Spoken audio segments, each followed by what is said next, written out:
Good afternoon, ladies and gentlemen. I'm Bob Wan, a PhD student from Economics Department at Clemson University. It's my pleasure to give a presentation at this conference. The research I would like to share with you today is called The Power of Marriage, the causal effect of parental marital status on child's earnings. A stable marriage plays an essential role in the child's well-being. However, do you know that in the United States, the divorce rate has been increasing over the past decades? According to the PSID surveys, among all the parents of at least one child, the percent of married parents dropped from 75% in 1968 to 64% in 2017. I was concerned about whether the parental marital structures affect their children's future income. The sample in my research was the children from 25 to 54 years of age in the 2017 PSID survey. I generated 5 categories of the parental marital structures according to the parents' marital status in the child's 16 years of childhood. These 5 categories are: the parents remain married, parents ever divorced, ever separated, ever single, and ever widowed. The statistics with sample weight adjustment show that about 62% of the children grew up in families where their parents remain married, and about 1/3 of the children grew up in families where their parents divorced or separated during their childhood. My research directly measured the causal effect of the parental marital status on the child's adult earnings. I observed that the child's adult earnings were associated with the parental marital status. The children who grew up in intact families earn more than their counterparts who had parents with the other marital status. This table shows that for both male and female workers,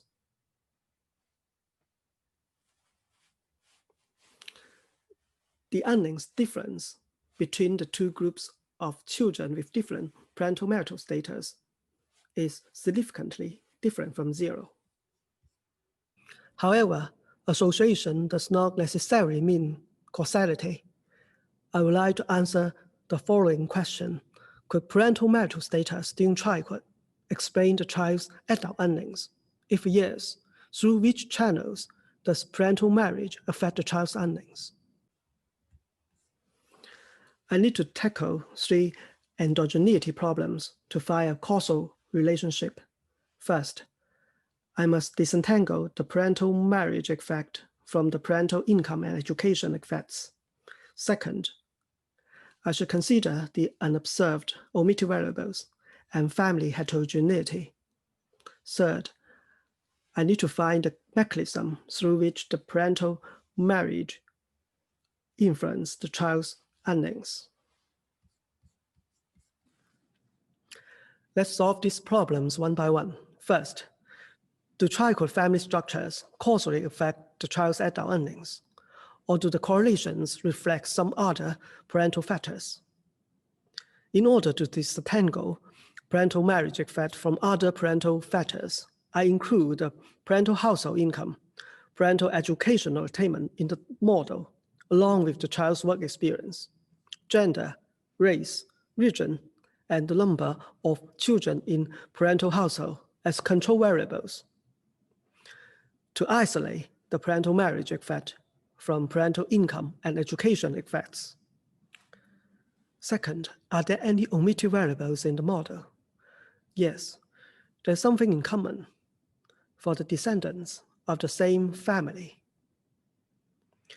It is the unobserved family-specific heterogeneity, such as the family tradition, the genetic characteristics, and other unobserved factors that run in the blood across generations of descendants.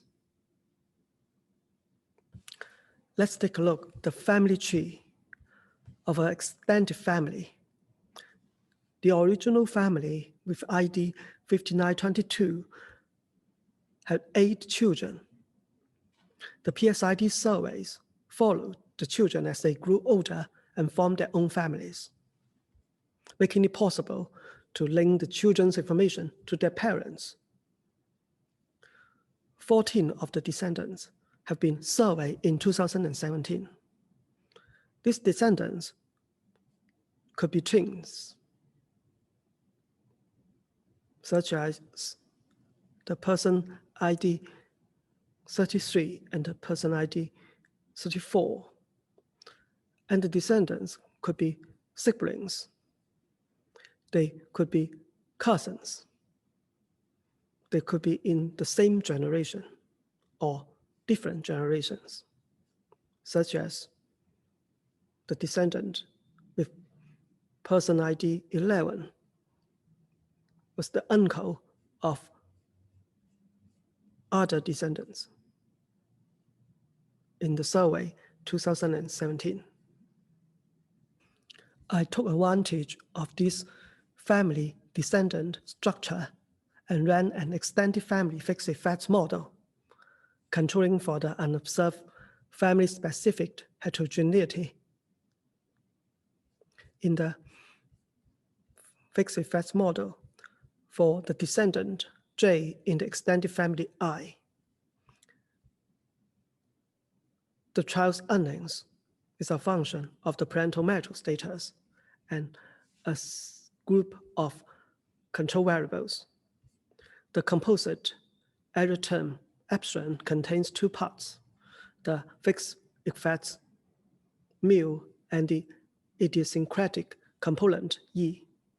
The fixed effects mu are family specific and descendant invariant, and that could be removed using the within estimators of the fixed effects model. I summarize the result from the extended family fixed effects model and random effects model.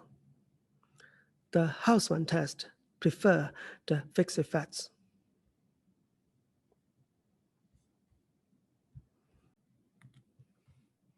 Third, are there any other unobserved factors in the idiosyncratic error term E that could affect the child's adult earnings?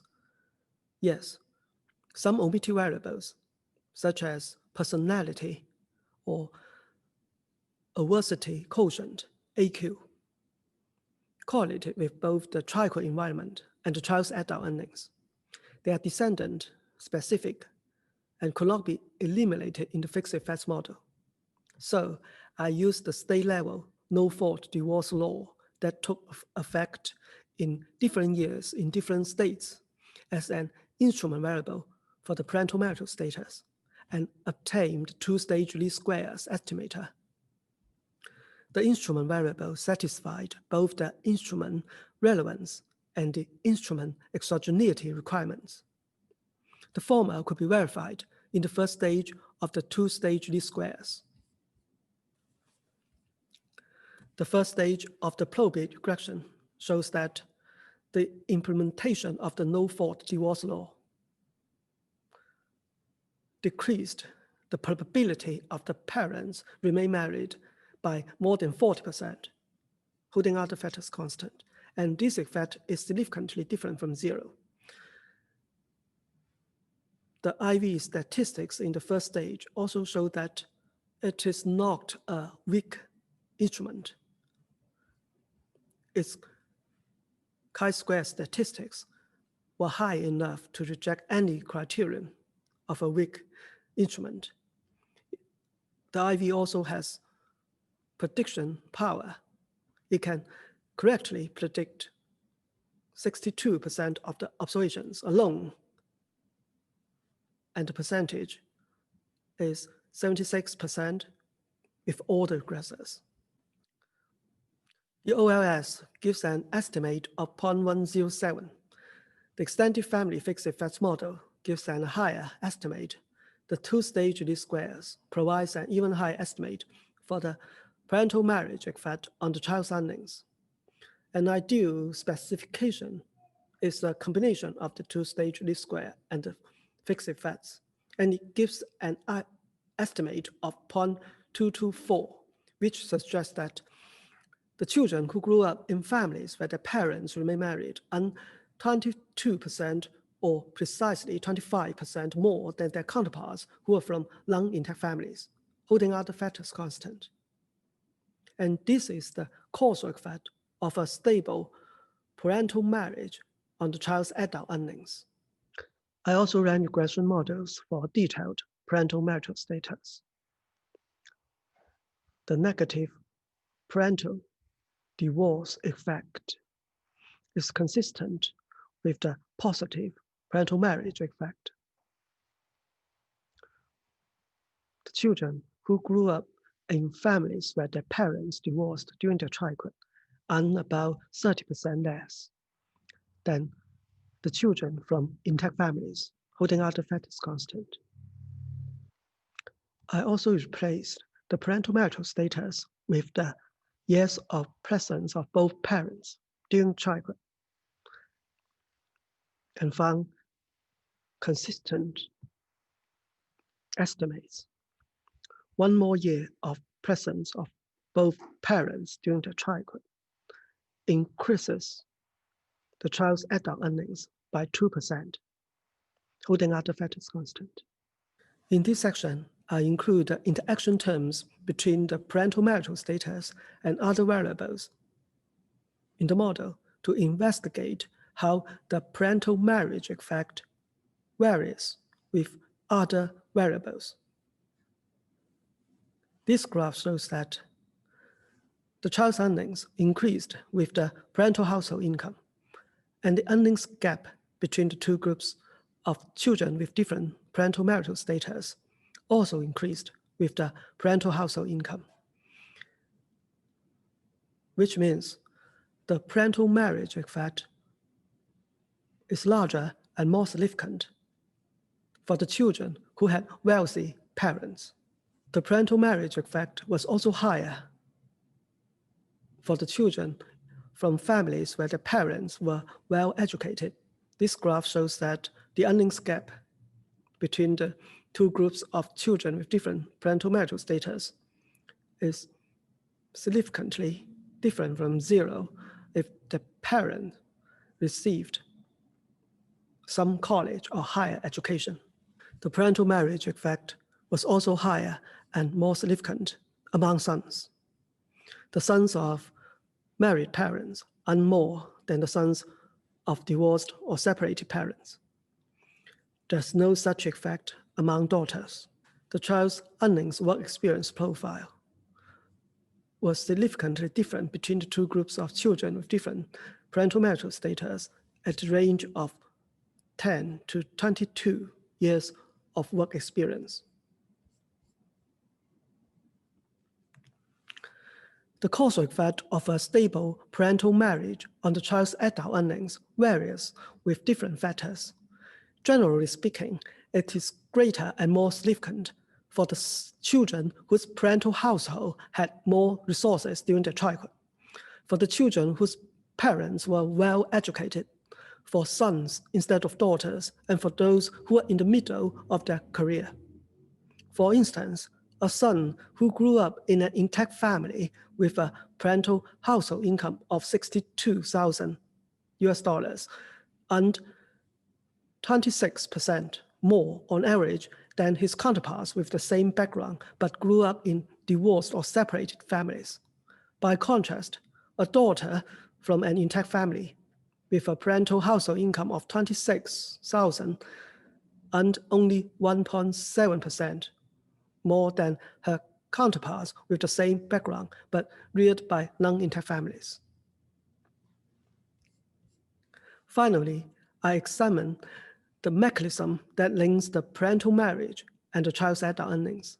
There were two channels, the investment in child's education channel and the intergenerational marriage persistence channel, through which the parental marriage affect the child's adult earnings. The child's education and the child's marital status are the two mediator variables that represent these two channels. It can be proved that the indirect effect through these two channels accounts for more than half of the total effect of the parental marriage on the child's adult earnings. The causal effect of a stable parental marriage on the child's adult earnings was positive and significant, and it demonstrates the power of marriage. Thank you.